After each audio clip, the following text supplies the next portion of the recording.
Hi, welcome to AFTV. I've got Julian with me. We've just beaten Newcastle here at St James Park 2-1. 2-1, last minute. Do you know what, we'll get to the goals, we'll get to the performance. You just said everyone's wrong about the penalty. Julian, I'm telling you it was a penalty. Well, not everyone's wrong about the penalty because the referee agrees with me. No, the referee gave it though, Julian. But then when he went to the VAR screen... Yeah, so that's not him not giving it. It's someone else in his ear who's 300,000 miles away or wherever they are in Stockley Park who not even at the game and not seeing it. They've looked at it on a monitor in their first time and said you made a clear and obvious mistake, which it wasn't. Okay, in real time, from where I was sat... Which is very high up in the gods. Well, I did have the best seats in the Arsenal end, which was right in the front on the balcony, which actually, credit to Newcastle, it was actually a very good view. However, in real time from where I was sat, it looked like a stonewall penalty.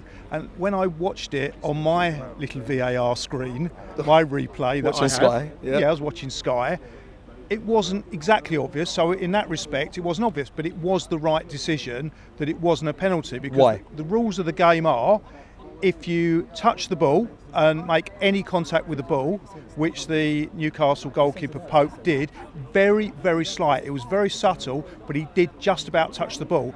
After that, the fact that Gyökeres went over his leg doesn't matter. He touched the ball, he got to the ball first. He was first to the ball. So in that respect, it just wasn't a penalty, and that's where VAR, it might be that you can criticise it, that it takes the enthusiasm out of the game, the excitement out of the game. It did take a while for him to do it, but he had to see it 2 or 3 times and he came to the right decision. VAR is incompetent, I'll tell you why. I'll debunk that whole reason and point that you've given here. I have to show you the video, so I'm not going to do it now, I'll do it after this fan cam, right? Well, we've got 8 hours. Next year, we have a long way to home, even though we won, so it doesn't feel like an hour. But I think it's 2 weeks ago, last week, I said this just to Lee. The Chelsea goalkeeper, Sanchez, got red carded for that. He touched the ball as well. And they sent him off and he got a penalty. And Mbeumo, after touching the ball once, and then the keeper touched it, then took out the player completely, which is exactly what we saw here. And he didn't get anything awarded. Okay, so what you're saying is one of the decisions is wrong, yes? Because they can't both be right. Well, they can't be, inconsistency-wise, no, they both can't be right, but also, it's a foul. It's a foul. If you get to the ball first, unless they've changed the rules of the game, it's been a while. Gyökeres touched the ball first, and then it touched the keeper, right?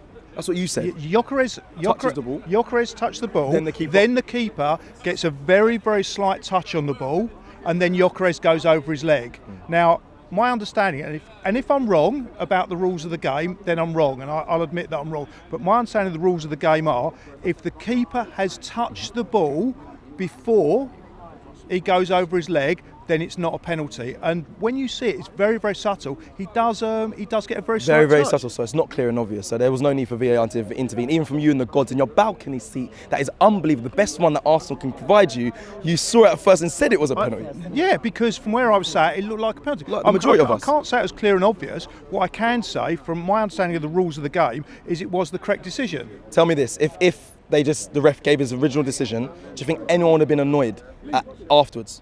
Well, obviously we wouldn't have been annoyed, we would have been elated. No, but everyone, even Newcastle fans, I think even Newcastle fans that I was kind of around, they saw it, and they said, yeah, okay, it's a penalty. Until they saw this imaginary touch, which I still don't believe he touched it. Maybe I'm wrong, but I need to see it in Super HD. We've got Ryan trying to... Look at that. No, that's a different thing. That's a handball. That's completely irrelevant. It's the wrong one. Yeah. But anyway. Thank you anyway. But yeah. So I think if it stayed with the original decision that the ref gave, it wasn't clear and obvious. No one would have batted an eyelid.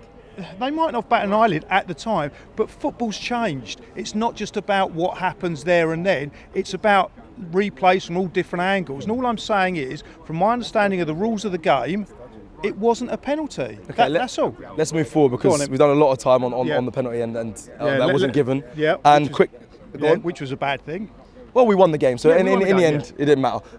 Martinelli didn't start, Trossard did. Are you not fearful of Martinelli because he's done well with come off the bench, but were you confused or to see Trossard start this game and play so many minutes actually? Yeah, no, I wasn't, because having an understanding and doing a bit of research on Newcastle, and I always look at the opposition as Arteta does, is they were always likely to play a lower block with less space to then attack between the defence and the goal. And Martinelli's strength is his speed, whereas Trossard's strength is the ability to hopefully be a little bit more precise and open up with the creativity that he's got. So that didn't surprise me at all. I think Arteta's team was exactly what was required with the players that he's got available. Yeah, okay, and then really that didn't really get the job done. The players that was on the starting 11, I mean, obviously they played a part, but it was the substitutions from then we saw Arsenal kick on and get the win. Okay, so this is where I don't disagree, but I do in a way that it's not just about the players. And people say that money doesn't bring happiness, and I can say from personal experience that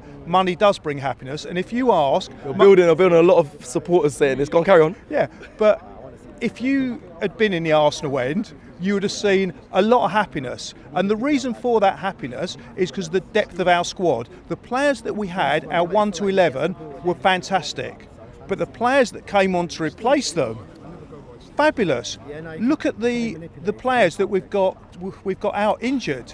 Some of our players that we've got out injured, hundreds of millions of pounds of players that are out injured. So when you put everything together and the squad, the starting 11, there's only one thing that can bring that kind of squad together, which is money. And we've actually got money now. So money's brought us happiness. And today was elation, absolute elation, especially the way we won it.